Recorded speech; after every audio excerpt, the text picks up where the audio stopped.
ito na yung on-ramp sa taas eh. So nagsasangayan, isang diretso pa NLEX at isa namang pakanan patungong south. Ito yung Bower.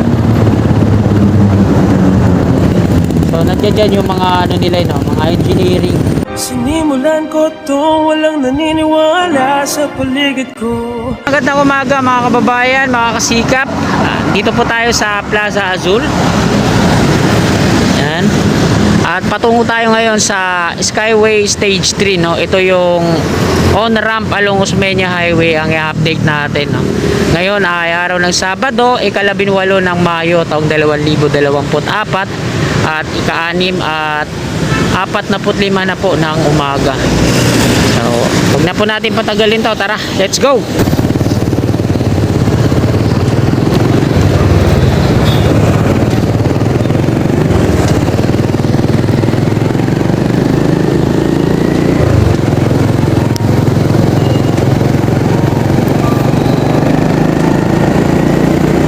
Ayan, nandito na po tayo sa Cabanag southbound ng Quirino Avenue.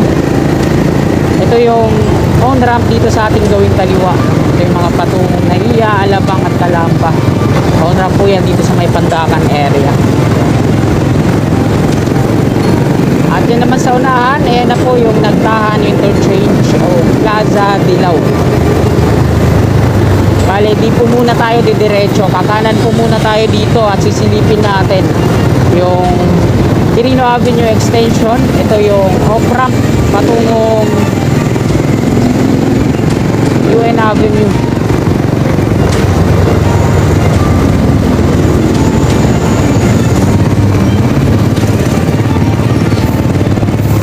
So, mayroon lang yan mga street lamp pole ayun sa taas, pero wala pa siyang mga lamp.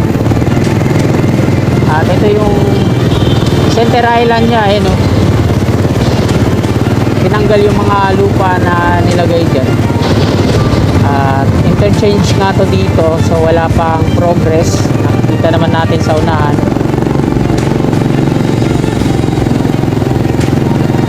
Ito yung viaduct nya, off-ramp. So tatlong span or dalawang span na lang naman yung idudugtong doon. Katumpas ng isang lane. Ayan yung off-ramp galing NLEX, mga patungo ng UN. Tapos ito naman yung galing NLEX din, patungo dito sa Quirino Avenue southbound. Ito yung rampa niyan. At nandito na tayo mga kasikap, nakabalik na po tayo sa southbound ng Quirino Avenue.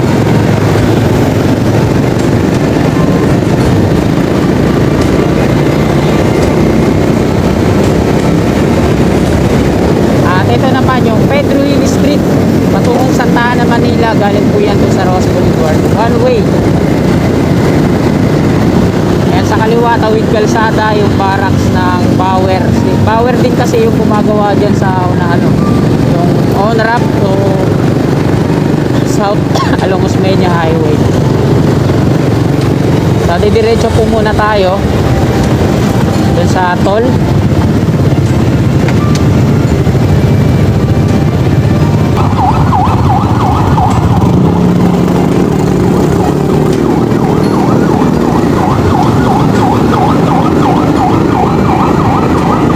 Pinutol yung mga puno dito sa kanan. Nire-ready na yan dito sa abang sa taas. Dito sa baba, ito yung viaduct na off-ramp. Dito naman sa kanan sa taas, ayan naman yung on-ramp patungong NLEX.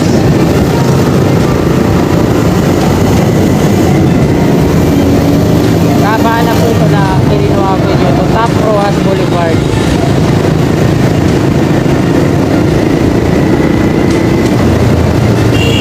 Ito naman yung Angelinaw Street. At ito na yung ilalim ng rampa. Tapos dalawang toll ng off-ramp dun sa unahan natin. So yung toll booth nya 1 and 2.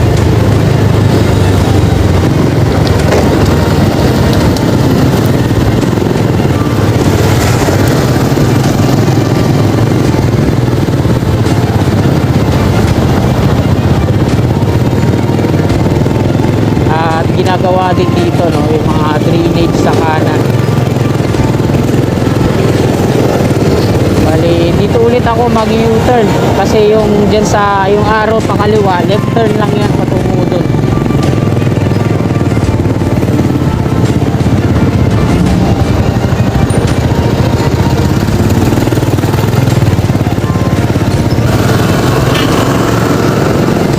San Marcelino Street at tuloy-tuloy pa rin yung construction.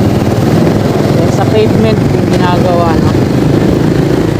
Nandito na po tayo sa eastbound at ito na yung toll. Sa kaliwa yung off ramp at ito sa kanan yung on ramp.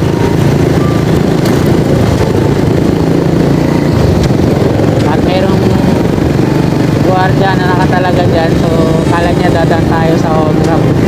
Tumayo.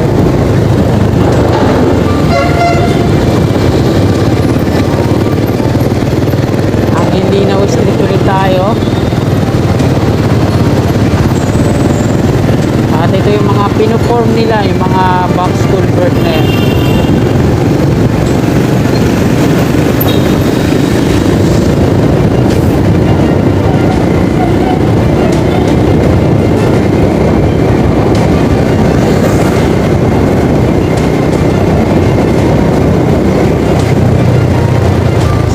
Yung on ramp sa taas eh. So nagsasamayan, isang diretso pa NLEX at isa namang pakanan patungong south. Ito yung Bauer. So nandiyan dyan yung mga ano nila, no? Mga engineering, mga nakaputi ng helmet, mga babae, no? Mga engineering.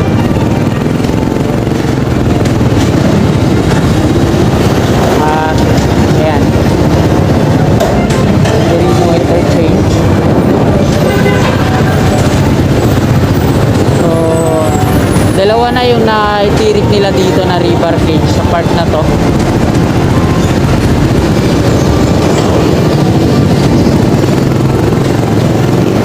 Diretso na tayo dito. Yung tatlong dilaw na pala yan, ang tawag pala dyan ano, bentonite container tanks. Salamat kay Sir Bayo Cyper sa pag-share niya sa atin ng idea. So hindi na tayo maglalabas ng camera dito. Ganito na lang. So dalawang river cage na yung naitirik, so hindi pa nadadagdagan, napapatungan. So magaya nga lang dati yung pinutas nila, dalawa lang naman yun. Tapos dito sa part na to, ito yung may steel plate bar.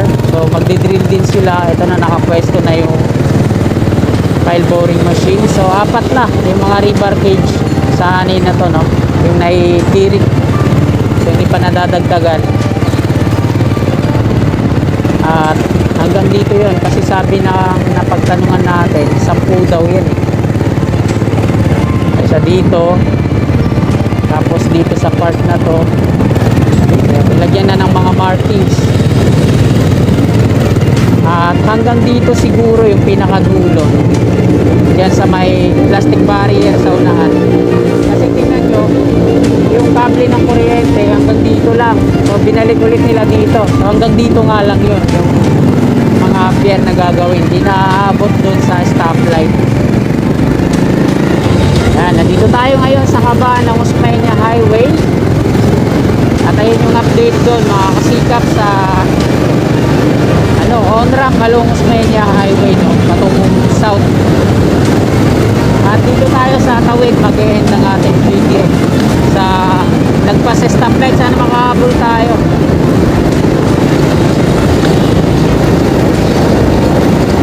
Habol yard. Alright.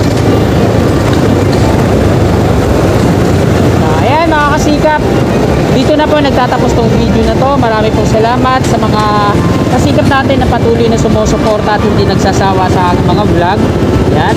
At hanggang dito na lang po. Maraming salamat. Lagi po tayong mag-iingat. Magandang umaga at God bless po sa ating lahat. You're my angel, angel baby.